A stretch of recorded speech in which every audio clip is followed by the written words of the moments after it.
اللہ وبرکاتہ۔ آپ سب سننے اور دیکھنے والوں کے لیے میری اللہ تعالیٰ سے دعا ہے کہ اللہ تعالیٰ آپ سب کو صحت، تندرستی والی، ایمان والی اور اسلام والی لمبی زندگی عطا فرمائے۔ تو الحمدللہ ثم الحمدللہ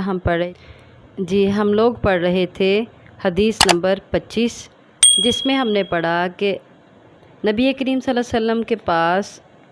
قیس بنت محصن اسدیہ اپنے ایک چھوٹے بچے کو لے کر آئیں، اور یہاں یہ بات نوٹ کرنے والی ہے کہ وہ بچہ اتنا چھوٹا تھا، لم یاکل الطعام، جو ابھی کھانا نہیں کھاتا تھا، یعنی وہ شیر خوار بچہ صرف دودھ پیتا تھا، وہ اس قدر چھوٹا تھا کہ ابھی وہ کھانا نہیں کھاتا تھا۔ تو نبی کریم صلی اللہ علیہ وسلم نے پیار سے اس کو پکڑا اور گود میں بٹھا لیا۔ اب یہاں سے ہمیں یہ پتہ چلا کہ نبی کریم صلی اللہ علیہ وسلم بچوں سے کس قدر محبت اور شفقت سے پیش آتے تھے۔ تو یہاں یہ بھی دیکھا جائے کہ اب نبی کریم صلی اللہ علیہ وسلم سے بڑھ کے کوئی متقی، پاک صاف رہنے والا تو نہیں ہے دنیا میں۔ تو بس ہمارے حال پر اللہ تعالیٰ رحم کرے۔ ہم لوگ جیسے جیسے عمر بڑھتی جاتی ہے نا، تو ہم لوگ خود تھوڑے وہمی ہو جاتے ہیں، ہم سب اس میں شامل ہیں۔ اور جو زیادہ اپنے آپ کو پاک صاف کہنے والے ہیں، وہ بچے کو پکڑتے نہیں ہیں، ایسے بچے کو جس کو پیمپر نہ کیا ہو۔ اب اس دور میں تو پیمپر بھی نہیں تھے، تو نبی کریم صلی اللہ علیہ وسلم سے بڑھ کر نہ تو کوئی پاک رہنے والا اور نہ ہی کوئی پرہیزگار تھا، لیکن نبی کریم صلی اللہ علیہ وسلم کی بچوں کے ساتھ محبت کا یہ عالم تھا کہ آپ صلی اللہ علیہ وسلم نے اس بچے کو پکڑا اور گود میں بٹھایا، محبت اور شفقت کی وجہ سے اس کو پیار کرنا چاہا۔ اب جو بچے کی عادت ہے، تو بچے نے کیا کیا؟ بچے نے آپ صلی اللہ علیہ وسلم پر پیشاب کر دیا۔ اب نبی کریم صلی اللہ علیہ وسلم نے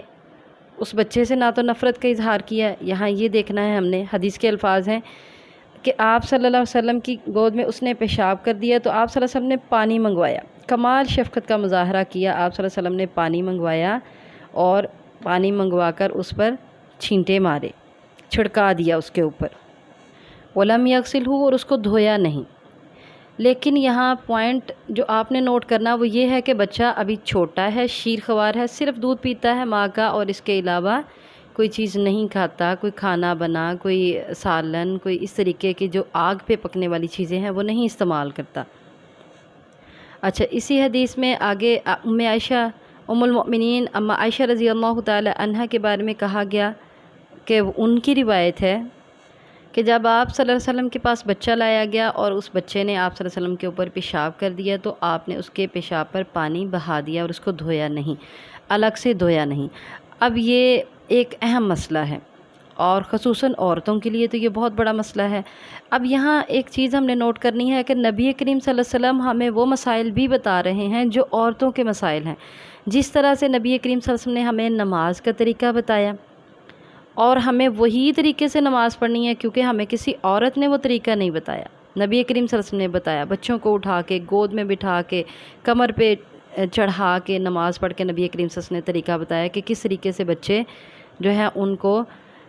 نماز پڑھتے وقت ہینڈل کرنا ہے۔ ماں نے دودھ بھی پلانے کی اجازت دے دی کہ ماں اگر بہت بچہ رو رہا ہے تو اس کو دودھ بھی پلا سکتی ہے۔ تو اسی طرح سے اب یہاں اللہ کے نبی صلی اللہ علیہ وسلم نے، چونکہ پیغمبر جو ہیں نبی کریم صلی اللہ علیہ وسلم جو ہیں وہ ایک مرد ہیں، تو بچوں کے ساتھ شفقت کا اظہار کرتے ہوئے بچے کو گود میں بٹھا کے ہمیں یہ مسئلہ سمجھایا عورتوں کو، کہ کہیں عورتیں یہ نہ کہیں کہ دین کی دعوت دینے والے اور دین کے مسائل ہمیں بتانے والے تو مرد تھے اور ہم عورتیں ہیں، ہم بچوں کے ساتھ کس طریقے سے نماز پڑھیں۔ کوئی عورت یہ بہانہ نہ بنائے کہ بچے نے میرے اوپر پیشاب کر دیا اور میں نماز نہیں پڑھ سکتی۔ تو نبی کریم صلی اللہ علیہ وسلم نے اس معاملے کو، اللہ تعالیٰ نے شفقت کرتے ہوئے نبی کریم صلی اللہ علیہ وسلم کو بھیجا، رحمت للعالمین کو بھیجا، اور آپ صلی اللہ علیہ وسلم نے رحمت کا مظاہرہ کرتے ہوئے اس مسئلے کو بہت آسان کر دیا سب کے لیے، عورتوں کے لیے، بچوں کے لیے، کہ اگر چھوٹے بچے جو ابھی دودھ پیتا ہے، جس کو ماں نے پکڑنا ہی پکڑنا ہے، جب بچے کا دودھ چھڑوائیں تو تھوڑی عمر کا ہو جاتا ہے، وہ آس پاس کھیل بھی سکتا ہے، لیکن اتنے چھوٹے بچے کو جو ماں کا دودھ پیتا ہے، اس نے دودھ بھی پینا ہے تو گود میں پینا ہے۔ اب وہ بچہ چھینک کر سکتا ہے، پیشاب کر سکتا ہے۔ تو نبی کریم صلی اللہ علیہ وسلم نے یہ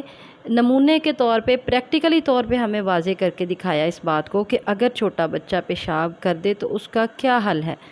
کیا حل ہے؟ شیر خوار بچہ جو دودھ پیتا ہے، ابھی کھانا نہیں کھاتا، اگر وہ پیشاب کر دے۔ اب یہاں ایک اور بات آپ نے نوٹ کرنی ہے، میں کہہ رہی ہوں شیر خوار بچہ، بچی ہے، لڑکی ہے یا لڑکا ہے، لیکن اس کو کہیں گے تو ہم بچہ، لیکن یہاں میں آپ کو اس میں لڑکی اور لڑکے کا فرق بھی بتانے والی ہوں۔ کہ اگر شیرخوار بچہ یعنی لڑکا اگر پیشاب کر دے تو اس کا یہ حل ہے کہ اس کے اوپر پانی کے چھینٹے بھی مارے جا سکتے ہیں۔ اگر لڑکا ہے اور اس نے پیشاب کیا تو اس کے پیشاب پر پانی بہایا جائے گا اور اس کی جو ہے وہ صورتحال کو دیکھا جائے گا۔ اب پیشاب ہے تو ایک ایسی غلط اور ناپاک چیز کے جس کے بارے میں اللہ کے نبی صلی اللہ علیہ وسلم کی حدیث واضح ہے کہ پیشاب کی چھینٹوں سے جو مرد نہیں بچتا تھا اس کو قبر میں عذاب دیا جا رہا تھا۔ لیکن یہاں بات ہو رہی ہے چھوٹے بچے کی جو ابھی دودھ پیتا ہے، جو ماں کی گود میں رہتا ہے، ہر کوئی اس کو اٹھاتا ہے، تو اگر وہ پیشاب کر دے گا تو کیا ہے، اس اتنے کپڑے کے اوپر یا تو چھینٹے پانی کے مارنے سے اگر گزارا ہوتا ہے، یہ اب اس کی صورتحال کو دیکھا جائے گا اس وقت کہ اگر پانی کے چھینٹے مارنے سے ہی گزارا ہے تو پانی کے چھینٹے مار لیں، یہ بھی ٹھیک ہے، یا اس کے اوپر تھوڑا سا پانی بہا دیا جائے گا اور وہ بھی ٹھیک ہے، یعنی اس کو پانی بہا کے تو اس کو نچوڑ لیں۔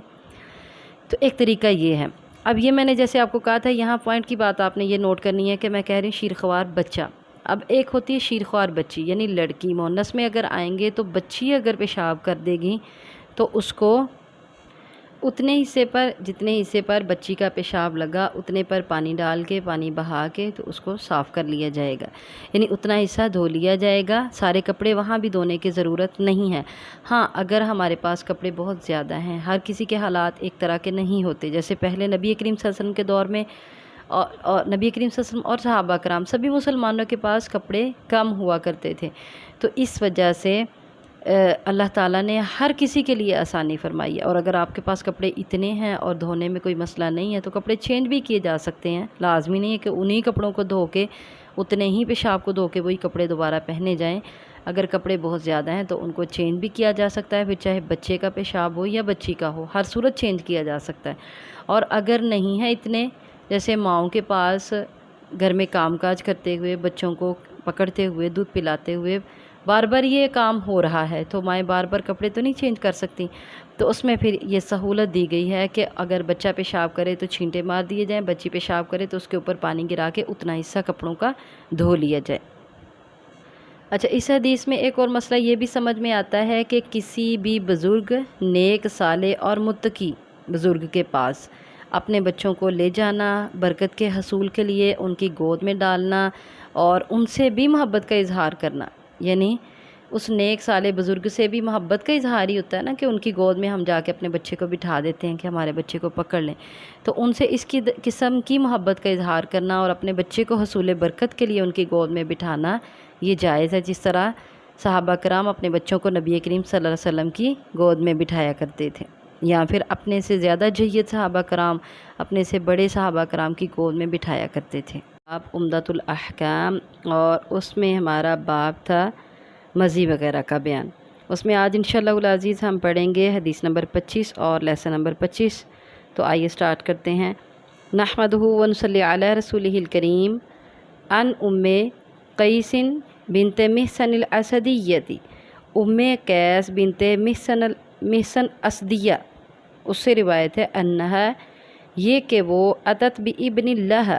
اتت وہ لائیں، بھی با کی وجہ سے عطا یاتی کا ترجمہ ویسے ہوتا ہے آئی، لیکن با آگے آ گیا تو اس کا ترجمہ ہو جائے گا لائی، وہ لائیں بابن اللہ، اپنے چھوٹے بچے کو، بابن اللہ اپنے صغیر، چھوٹے بچے کو، لم یاکل الطعام، اتنا چھوٹا تھا کہ وہ ابھی کھانا، لم یاکل نہیں کھاتا تھا، طعام کھانا، الی رسول اللہ صلی اللہ علیہ وسلم، رسول صلی اللہ علیہ وآلہ وسلم کی طرف، فاجلسہ، پس آپ نے بٹھایا اس کو، آگے فاجلسہ رسول اللہ صلی اللہ علیہ وسلم فی حجرہ، تو بٹھا لیا اس کو رسول اللہ صلی اللہ علیہ وسلم نے، فی حجرہ اپنی گود میں، فبال، تو اس نے پیشاب کر دیا اس بچے نے، علی ثوبہ آپ صلی اللہ علیہ وآلہ وسلم کے کپڑوں پر، فدعا بماء، پس آپ نے منگوایا، بماء پانی، فنضحہ، پس آپ نے چھڑکا، نضح چھڑکا، ہو اس کو، علی ثوبہ اپنے کپڑوں پر، ولم یغسلہ اور آپ نے نہیں دھویا اس کو، وفی حدیث عائشہ ام المؤمنین رضی اللہ عنہا، اور عائشہ رضی اللہ تعالی عنہ جو ام المؤمنین ہے، ان کی حدیث میں ہے ان رسول اللہ صلی اللہ علیہ وسلم، یہ کہ رسول اللہ صلی اللہ علیہ وسلم اوتیہ بصبیین، یہاں ماضی مجہول ہے، اوتیہ بصبیین، لایا گیا آپ صلی اللہ علیہ وسلم کے پاس ایک بچہ، فبال علی ثوبہ، تو اس نے پیشاب کر دیا آپ صلی اللہ علیہ وسلم کے کپڑوں پر، فدعا بماء، پس آپ نے منگوایا پانی، فاتبعہ، تو آپ صلی اللہ علیہ وسلم نے اتبع بہا دیا ہو اس کو، ایاہ اس پر، یعنی اس پیشاب پر پانی کو بہا دیا۔ ولی مسلمین، اور مسلم کی ایک روایت میں ہے فاتبعہ بولہ، فاتبعہ، تو آپ صلی اللہ علیہ وسلم نے بہا دیا ہو اس پانی کو، بولہ، اس بچے کے پیشاب پر، ولم یغسلہ، اور نہیں دھویا اس کو۔ متفق علیہ، یعنی بخاری اور مسلم کی یہ روایت ہے۔